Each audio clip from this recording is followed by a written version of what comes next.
Hi, I'm Felix.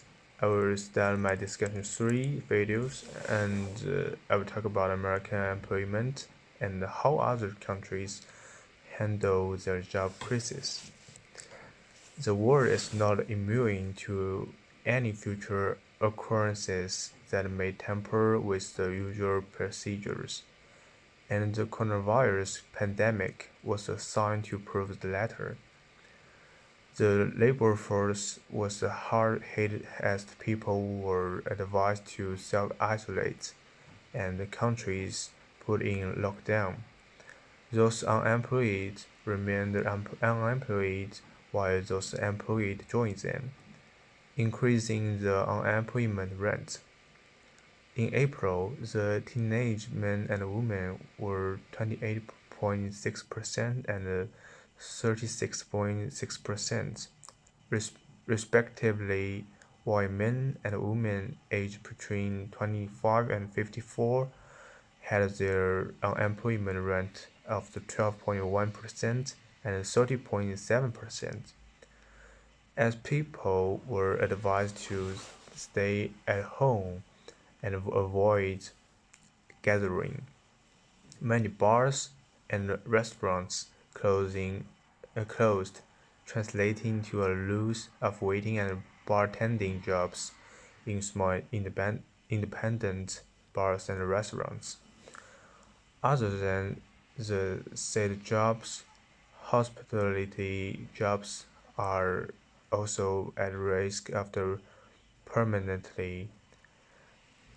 Every coin has two sides, and so does the pandemic. Some jobs would emerge during the pandemic. They include the first one is the COVID-19 caregivers would tend to those who had contracted the virus earning approximately $25 per hour. And the second one is contact tracers and tracing those who had been in contact with an affected person.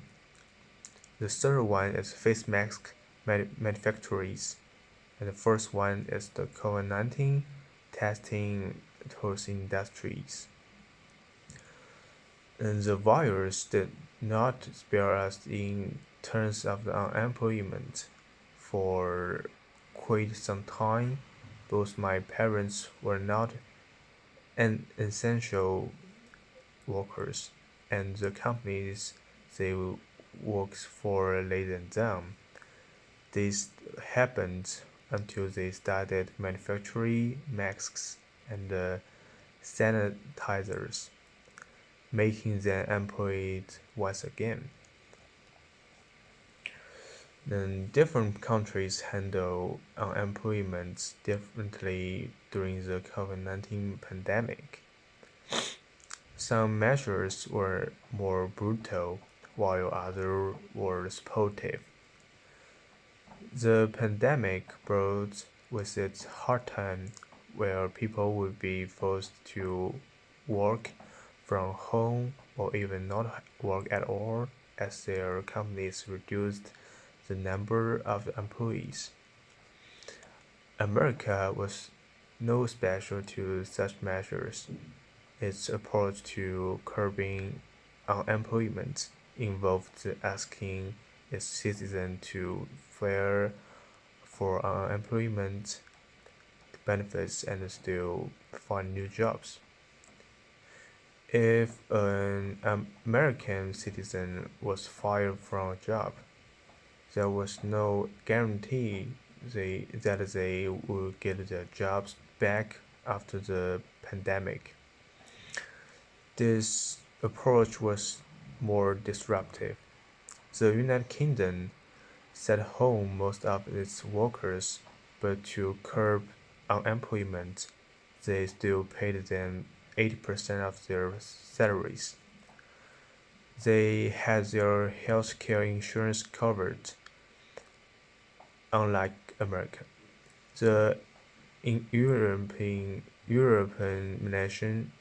nation guaranteed its citizens that they would be called back to work once the pandemic was reduced. If the United States could adopt this approach, the unemployment rates were lower. The method could be disadvantageous to the United States as it is expensive. It would be hard for companies to sustain their employees if they do not generate enough income to support themselves. And thanks for watching the video.